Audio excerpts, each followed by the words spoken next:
Welcome to another video lesson. This one will cover how to find surface area of pyramids and cones. So if you want to pause the video for a moment, copy this, and then once you've done that, you can go ahead and press play again. Alright, so let's continue. So as you can see on a pyramid, okay, you have two heights. You have the interior height and you have the exterior height. The interior height helps you, or you use the interior height to find the volume of the pyramid. And if you want to find the surface area, then you use the slant height.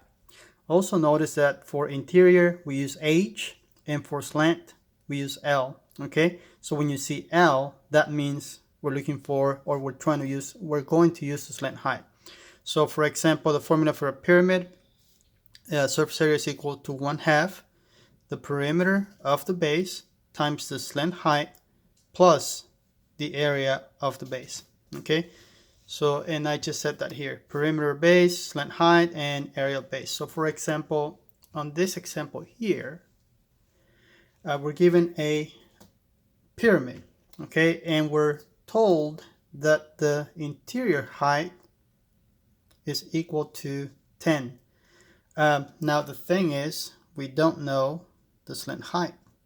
Okay, so but we can start finding perimeter, and then we'll find the slant height, and then we'll find the area of the base. So to find the perimeter, yes, you can see this side is 16, that side is 16, which means all sides of the base are 16.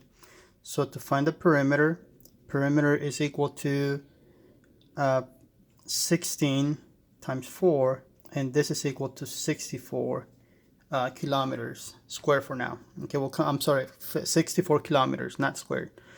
And then to find the slant height, for the slant height, what we're gonna have to do is we're gonna have to take this triangle outside of this pyramid. If you could just extract it. Okay, so let's assume that's a right triangle.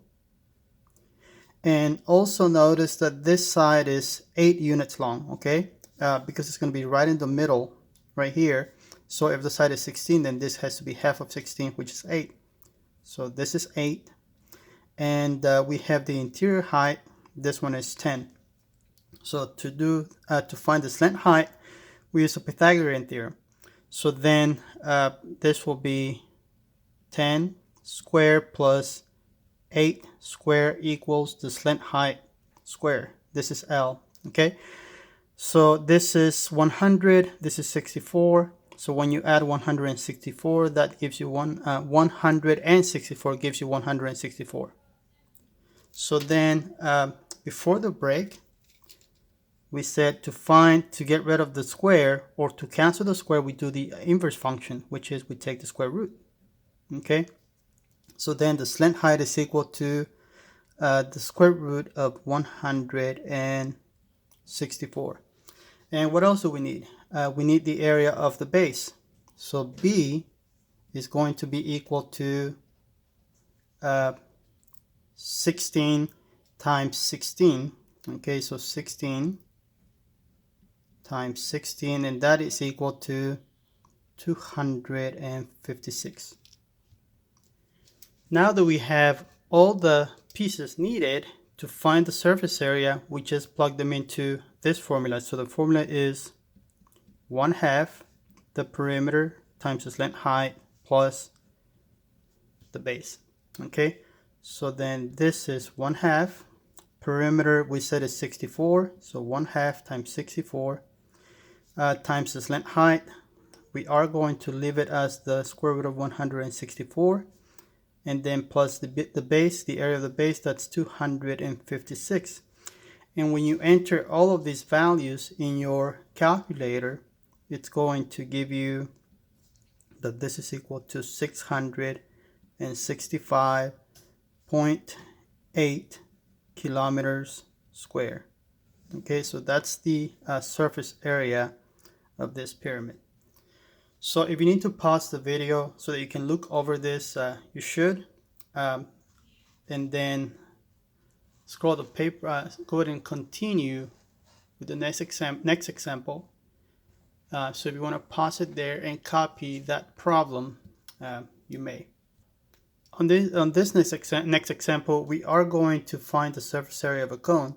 And to find the surface area of the cone, we use this formula, where R stands for the radius, L is the slant height, and this one, you don't have 2, you have just pi r squared, because a cone only has one base. Okay, so let's list this piece by piece. So for example, the radius, if the diameter is 10, that means the radius is half of 10, which is 5. So the radius is 5 units. Okay, in this case, 5 yards. The slant height, again, we don't have the slant height. We have the interior height, which means we are going to use Pythagorean Theorem. Okay, so for this problem, I'm going to say that 5 squared plus 12 squared equals the slant height squared, which is the hypotenuse of the right triangle. So 5 squared is 25, and 12 squared is 144. And if you add 25 plus 144, that gives you 169. Okay, but then again, when you take the square root of 169, that happens to be a perfect square. So we'll find that the slant height is equal to 13. So once we have the radius and the slant height, we are ready to substitute these values into this formula. So I'm just going to do that next. So this will be pi, the radius is 5, the slant height is 13, okay, and then plus pi times the radius squared. So then I'm gonna do this answer in simplest. I'm sorry, in terms of pi. So 5 times 13, that is 65, and keep the pi next to it, plus 5 squared, that's 25. So this is 25 pi. And then I'm going to add 65 plus 25, that adds up to 90. So this is 90 pi. So 90 pi yards square, and that's the surface area. So this answer is in terms of pi. Okay, that's the answer. But what if they ask you to give this answer to the nearest, I don't know, let's say the nearest hundredth. Okay, so then when you enter this in your calculator, it'll give you approximately 282.74 yards square. So keep in mind, it depends on what the problem is asking you to do. It might ask you to leave your answer in terms of pi, and if that's the case, then you stop right there. If it says give it to the nearest tenth, then you stop at 282.74.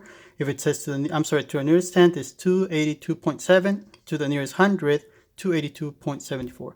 Okay, and again, if I went too fast on this video, you can always pause it and go back or rewind and watch it again. And don't forget, I'm available under this circumstances that we're going through during these days. You can always send me a remind message. You can send me an email, whatever you prefer, and I'll try to get back to you with an answer as soon as possible. Okay? All right. Until the next time. Bye-bye.